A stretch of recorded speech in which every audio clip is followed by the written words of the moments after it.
Hello DLG Familie, ना wie geht's?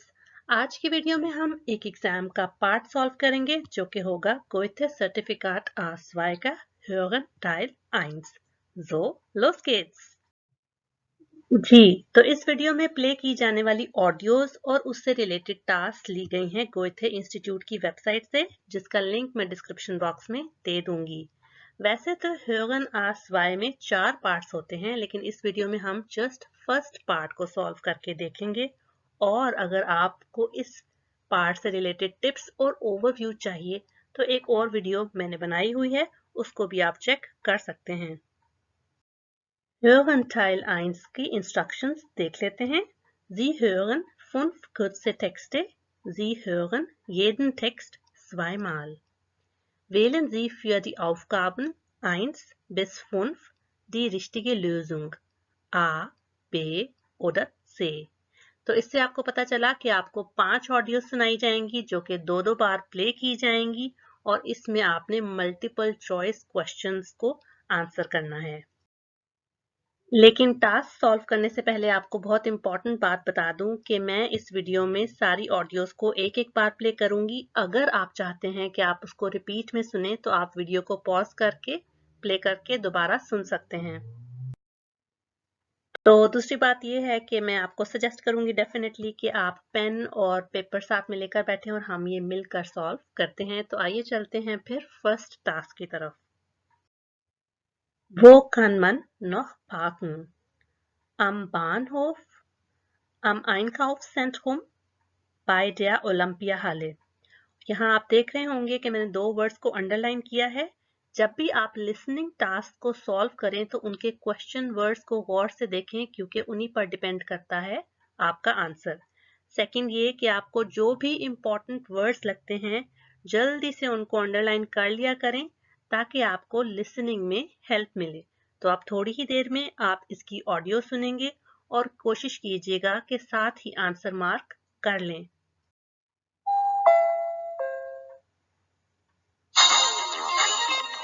Eine Information für die Besucher des Basketballspiels heute in der Olympiahalle.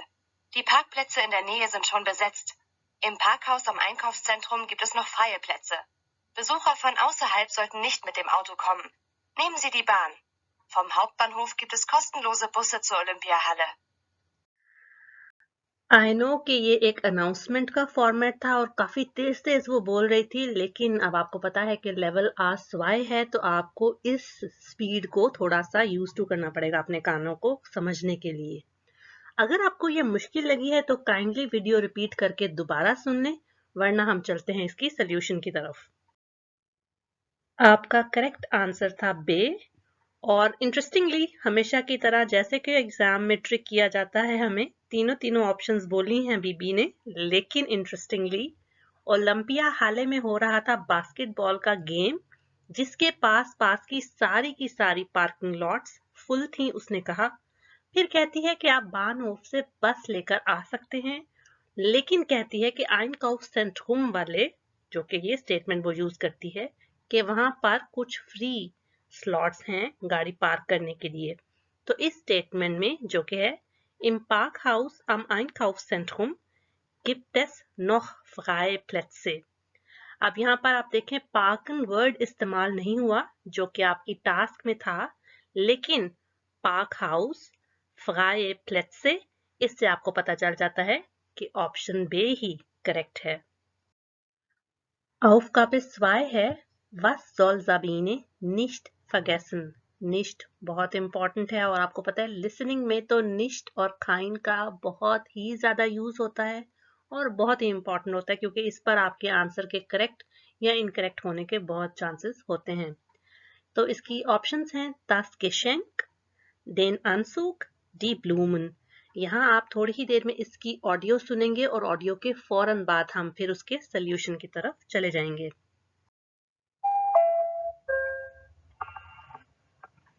Hallo Sabine, denk bitte an meinen dunklen Anzug.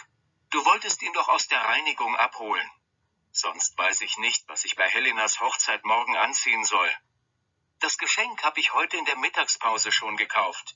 Die Blumen holen wir ja erst morgen früh. Dank dir. Aufgabe 2 का correct answer बे है और वो शुरू में ही कह देता है Hallo Sabine, denk bitte an meinen dunklen Anzug। अब यहाँ पर इंटरेस्टिंग बात यह है कि यहाँ पर nicht vergessen लगा था और यहाँ पर an etwas denken expression use हुआ है जिसका मतलब भी मत भूलना ही है। तो वो कहता है मत भूलो प्लीज मेरे डार्क सूट के बारे में। अब इंटरेस्टिंग बात यह है कि अनसूक जर्मन लैंग्वेज में मेन अटायर को कहते हैं जो कि मेन फॉर्मल ओकेजन्स पर कैरी करते हैं।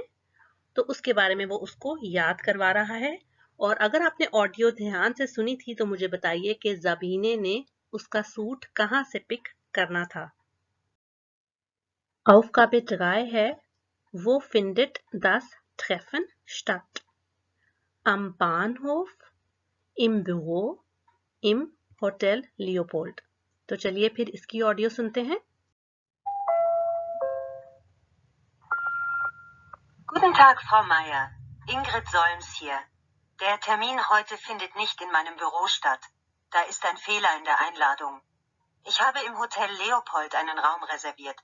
Sie wissen ja, am Bahnhofsplatz. Bitte kommen Sie um 10 Uhr direkt dorthin. Danke. Auf Wiederhören. Aufgabe 3 का आंसर से है। पहले वो बताती है कि आपको इनविटेशन मिली थी और उस इनविटेशन पर लिखा था कि मेरे ऑफिस में मीटिंग है, तो वो एक मिस्टेक थी। सबसे पहले वो इस बात को क्लियर करती है और कहती है Der Termin heute findet nicht in meinem Büro statt। Again जैसे मैंने आपको पहले बताया कि निगेशन को आपने बहुत गौर से पढ़ना और सुनना है क्योंकि उसी पर आपके क्वेश्चन के आंसर पर डिपेंड करेगा कि आपका आंसर ठीक होगा कि नहीं। सेकंड ये जैसे मैं आपको बताती रहती हूँ कि आपने सिनोनिम्स भी याद करने हैं। आपको पता है कि das Treffen और der Termin सिनोनिम्स हैं। इन दोनों वर्ड्स का मतलब है द मीटिंग, द अपॉइंटमेंट। उसके बाद वो क्लियर कर देती है और कहती है कि उसने एक रूम रिजर्व करवाया है होटल लियोपोल्ड में। लेकिन इंटरेस्टिंगली जब वो ये कह देती है तो कहती है आपको पता ही है कि वो कहाँ है, तो वो है am Bahnhofplatz। अगेन ये ट्रिक करने के लिए है। एक्चुअली हमें पता है कि उसकी मीटिंग रेलवे स्टेशन पर नहीं होगी। Aufgabe 4 है Wie wird das Wetter am Sonntag? दिन इम्पॉर्टेंट है क्योंकि हो सकता है रिपोर्ट में वो कुछ और दिनों के वेदर के बारे में भी बताएं। ऑप्शंस हैं im Norden trocken, im Norden und Süden nass, im Süden trocken। तो चलिए फिर इसकी ऑडियो सुनते हैं।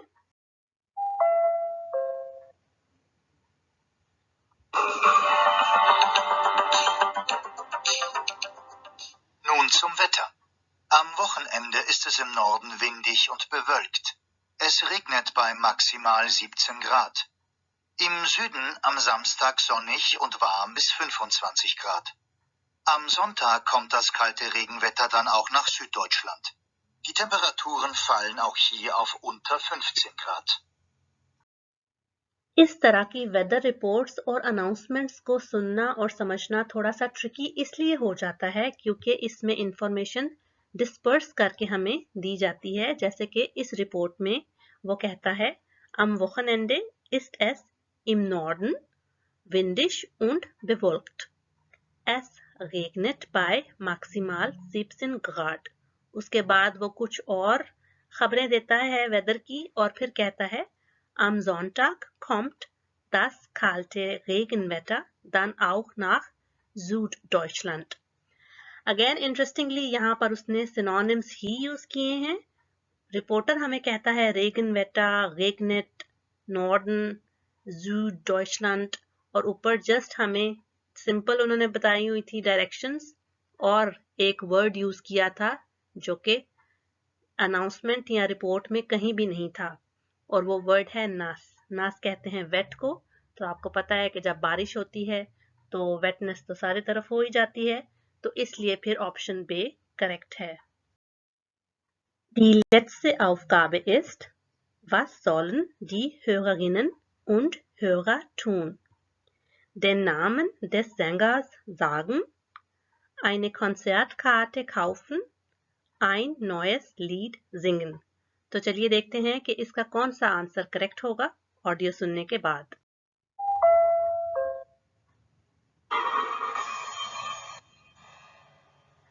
Und jetzt unser Frühstücksradio-Gewinnspiel. Für alle, die es noch nicht kennen, genau um 7 Uhr spielen wir ein neues Lied.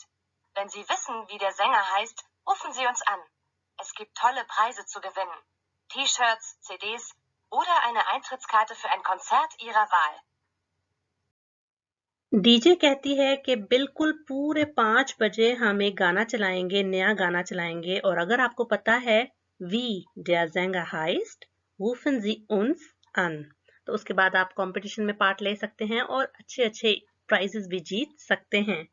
तो der Sänger heißt और den Namen des Sängers दोनों बिल्कुल सेम एक्सप्रेशंस हैं, बस यहाँ पर हाइसन यूज हुआ था और यहाँ पर नामे, तो इसलिए ऑप्शन ए हमारे पास करेक्ट है।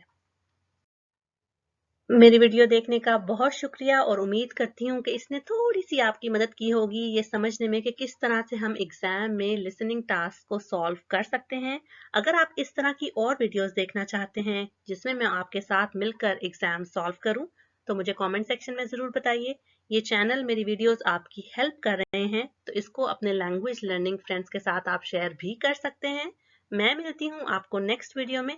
चीज़।